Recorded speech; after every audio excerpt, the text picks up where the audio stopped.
Awakening your everyday wisdom. Politics. Are politics just a bunch of lies and games of deceit and power tripping? Or is it a system that could actually help us heal the world? That's my hope. So in our country, we currently have a lot of disruption going on in the political arena and in many parts of the world. There's instability as well. I'm not going to be coming at this topic from a knowledgeable perspective. Everything I have to offer I've gotten from other sources because politics isn't something I've studied. It's not a real strong area of interest to me. As a matter of fact, I've been kind of numb on it and definitely mute. But now I feel the need to speak out a little bit. And the reason I do is because I care about humanity and the continuation of our species. And I feel we're under threat from a lot of angles. And politics is one of them. You know, if we can't come together to find common ground and respect our differences and really work out the issues that are affecting the whole globe, I'm wondering if we're going to survive very well. That's my concern. So I think we need to work together, but how? There's so much pain in the world, and so much of it is related to political struggles. I'd like to see the pain alleviated, and I'd like to see us working together to benefit all the cohabitants of this planet. So I'm just wondering, what is it going to take? How do we stimulate political will? Say, like in people like me, I've been numb about it most of my life. Most everything I'm going to talk about today I'm getting from other sources because I haven't studied the system. I mean, the first time I voted for President Nixon, and oh my gosh, I felt like I'd made a horrible mistake when some of the things came to light. And it really eroded my confidence in my ability to pick a candidate and place my vote. And I actually didn't vote for quite a while. I'm voting again, but I still don't feel like I have confidence that I can trust what's being said on the platforms and by the various parties. I don't really trust it. And as I'll talk about a little bit later, I'm not the only one. So in the global facts that I'm going to offer, we'll look at the United States as it compares to other wealthy countries. And then in the U.S. facts that I'm going to present, it's really about how are things at home.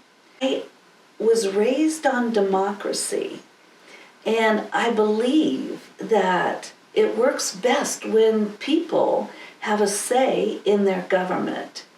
I don't know that the political system is by the people, for the people, of the people anymore. It seems to have gotten pretty far away from those values. But if the democratic values are true, and I'm not speaking democratic as far as opposite of Republican, I'm saying as a democracy, if these values are true, that it's about the people and the will of the people, then it's probably the best system that we have. Now, monarchies probably work really well, and dictatorships, but are they something that the people have a say in? Most likely not. So anyhow, let's go on. I'm not advocating that we strive for anarchy. That would be ridiculous. And I don't think that we all need to be political activists. I certainly don't think that we need to be crusaders or zealots. I think we need to be level-headed and address the issues in the best way that we can, starting from the individual perspective and then reaching out to impact our collective consciousness. And I'm also going to be talking in part B, how do we look at politics and the power dynamics from a spiritual perspective. That's the bottom line for me. So now we'll try to get an objective starting point. So we'll start with a few definitions. These come from the Cambridge Dictionary, and I'll read them one at a time here. Politics, the activities of the government or political parties, or the study of these activities. The activities of people who are trying to take advantage of a group or an organization. And sometimes you might hear that being referred to as office politics. That might be an example. And the activities of the government, members of law-making organizations, or people who try to influence the way a country is governed. So these could be our lobbyists and people who donate large amounts of money to campaigns, that kind of thing. So now let's take a look at some of the global facts that I dug up in my research. According to worldpopulationreview.com, and by the way, I can't tell you if any of these sources are reliable and trustworthy. These are just the ones that I came across, and I got some information that I'm going to share with you. I might be raising some red flags that aren't really red, or I might be stepping on people's toes. I'm not trying to do any of that. I'm just trying to get a picture here. So this particular article said that as of 2018, there are 49 nations in the world that are under the rule of a dictator or an authoritarian regime. And in a Wikipedia article, it cited that 43 or 44 sovereign states exist with monarchies such as kings or queens. Now the reason it says 43 or 44 is because the Vatican is sometimes seen as a sovereign entity and sometimes not. So that's why there's that little hiccup there. So if you look at some information from Business Insider, less than 5% of the countries in the whole world are democratic. So that's a pretty small amount. I didn't actually realize that. 19 countries and the Nordic countries are being purported as the best democracies on our planet. Now, here's something that was actually disturbing to me. The Economist Intelligence Unit released the results of its 2017 report, saying that the United States was downgraded to the status of a flawed democracy. We're no longer considered to be a full democracy. And they're citing the reasons that I brought up a little bit earlier about how many people are just really turned off by our whole political system. We have a very low voter turnout rate in our country, a lot of apathy, and that is what's making us a flawed democracy. I didn't like that one little bit. I felt it was distressing news when I came across it. So now let's look at democracy in the United States. So we have our political parties. We all know the major ones, Democrat and Republican. And then our major minor political parties would be Libertarian, the Green Party, and the Constitution Party. So a Gallup poll of 2017 reported that 46% of our population is either registered as Democratic or they have Democratic leanings. And 39% are reported as being Republican or having Republican leanings. So that's 85% of the population. The other 15% could be aligned with the minor parties or non-affiliated. So here is my simple summary of the two-party system in the United States, the two major parties. So the Democrats are liberal, and their primary focus is taking care of the people. And the Republicans are conservative, with the primary focus of taking care of the wheels that turn the economy. Now, both of these are very important. I'm not saying one is better than the other. What I'm saying is, if we look at some of the figures and facts that I'm about to give you, you might come to the same conclusion that I did. We're not doing very well in either of these platforms. We're not doing such a good job taking care of the people or the money. And I'll tell you why. According to USA Today, the United States is the 12th wealthiest country in the world. That was news to me. I thought we were the wealthiest country in the world. Just, American arrogance. But no, we're the 12th. And this is on a study of the top 25 wealthiest countries. One of the things that this report pointed out is that the United States is a consumer of goods rather than a producer of goods. Our gross national product, our goods and services exported, accounts for 11.9% of the gross domestic product in 2016. Now, that is by far the lowest share of any country on the list of the top 25 wealthiest countries in the world. Now that doesn't speak too well for us. And the United States has one of the lowest life expectancies compared to the other countries on this list of the top 25. Now that is largely due to the fact that of these 25 countries, the U.S. is the only one that doesn't have universal health care.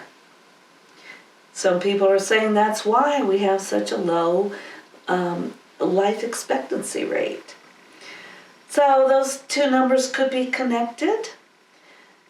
What I'm saying is, if that stuff is true, and I think USA Today is a reliable source, I don't know for sure, but if it's true, why are we failing in these areas of taking care of the people?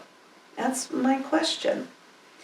Now, granted, there is a lot of debate about the quality of medical care in the countries that offer health care for its citizens. There's a lot of facts about how the citizens have to pay such huge amounts of taxes, and they have to stand in line at some of the places where they have to go for medical care.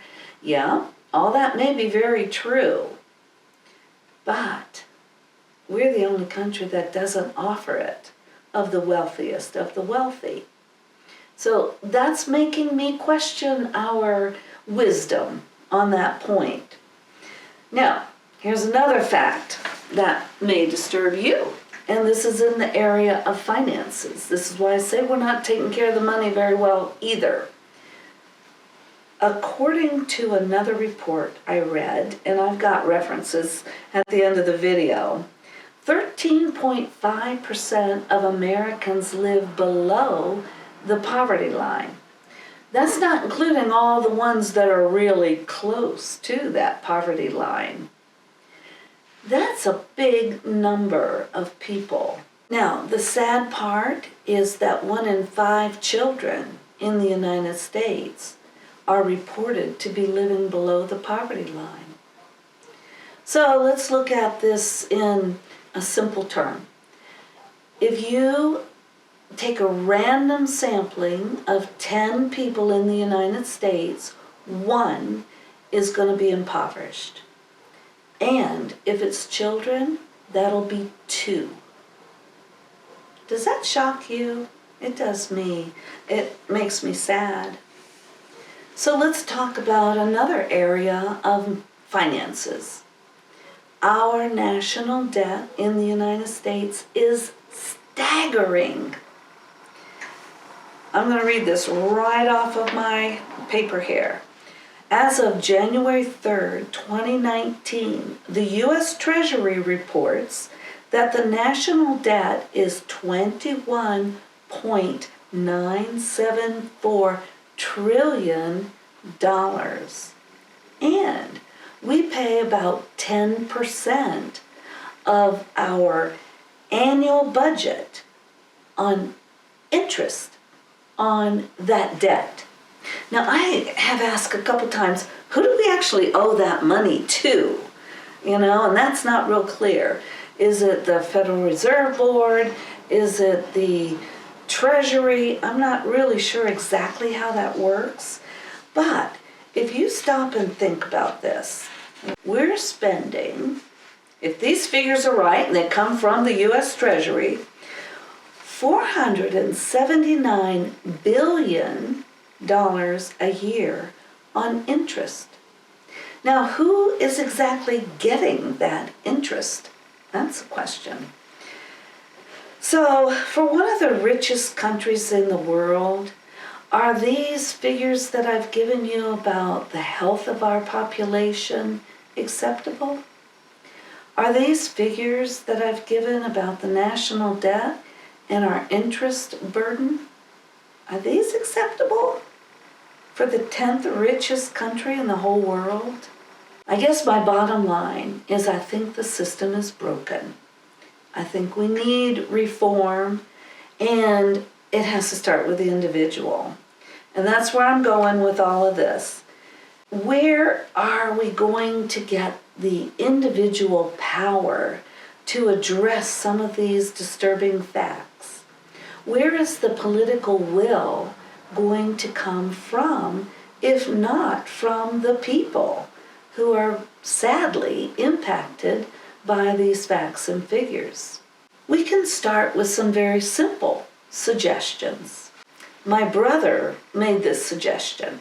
On our tax forms, we can check a little box that says, yes, we want to contribute to the campaign funds. And he said, well, why can't we just check a little box saying, yes, we want to contribute to reducing the national debt? And all of us kind of chip in. That's something we could do on an individual basis. Now, I thought, geez, that might really help a lot with the situation. And then my husband made another suggestion. He said, if everybody who's benefiting from a government social program right now, if everybody could agree to take $10 a month less, we could probably bring this national debt down significantly over time. I'm not advocating that we take money out of the hands of people who are barely scraping by, the 13.5% of people who are living in the poverty area. But for those of us who could afford $10 a month to reduce the national debt, wouldn't that be a solution, a possible solution? Now, there are people who say, hey, I worked all my life to get my Social Security check. I'm not giving any of it up. I earned it. And yes, that is true. Absolutely true. And I'm not saying that if you are eating dog food and cat food, you should take $10 a month less. No, absolutely not. But there are a lot of people who aren't eating dog food and cat food who may be able to help turn this problem around. So those are the kinds of suggestions that we might want to start exploring. How could we fix this broken system without anybody having a tremendous amount of pain? So then I got to thinking about Congress. Now, I looked up some figures, and who knows if they're right or wrong, but this is what I found out. The average person in Congress makes, now this is take-home dollars, and they also have what I've heard, now I don't have this verified, but they also have a lot of tax benefits. So let's just talk about the dollars that are reported. $174,000 a year. And some people say, gosh, that's a lot of money for somebody who doesn't have to work every day of the week. You know, how many days is Congress in session? Not a whole lot. Now, personally, I think they probably work a lot of times when they're not in session. I'm not saying they're on the golf course the whole time they're not in session. I think there's a lot going on. But that's a lot of money, way more than the average person makes. And a congressional leader makes $193,400 a year. And the speaker makes $223,500 a year, plus tax benefits. So my question is, would any of our high-ranking, well-paid political leaders be willing to take $10 a month less, $100 a month less, $1,000 less? Who knows? But wouldn't that be quite a statement about their commitment to the American people? Yeah, I think so. So now I'm going to turn the page here and come up with a few more disturbing facts if you haven't had enough. The U.S. government currently spends $50 billion a year on covert military operations and military research. Now, am I weird by thinking that is a heck of a lot of money for a country who's not even at war right now to be spending on an annual basis? And it does bother me a little bit that a good amount of that money is being spent on investigating things like transhumanism.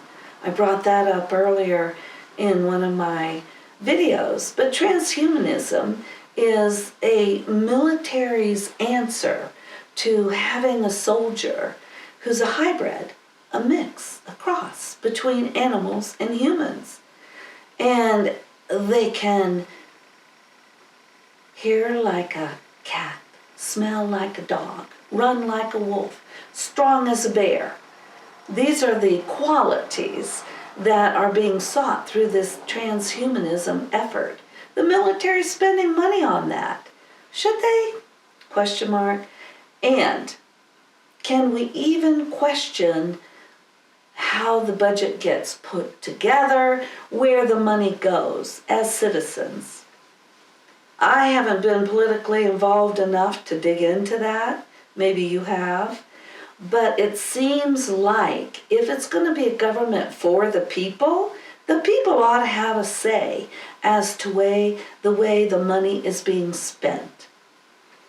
Now, when we see all these cuts going on education, cuts on social programs, nonprofits are suffering terribly right now, and people don't even get to get a tax benefit on the money that they donate to nonprofits.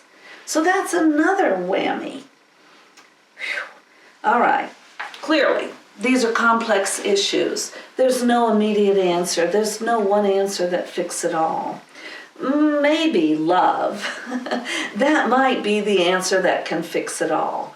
If we could replace greed with love, if we could replace power and dominance with love, we might get somewhere.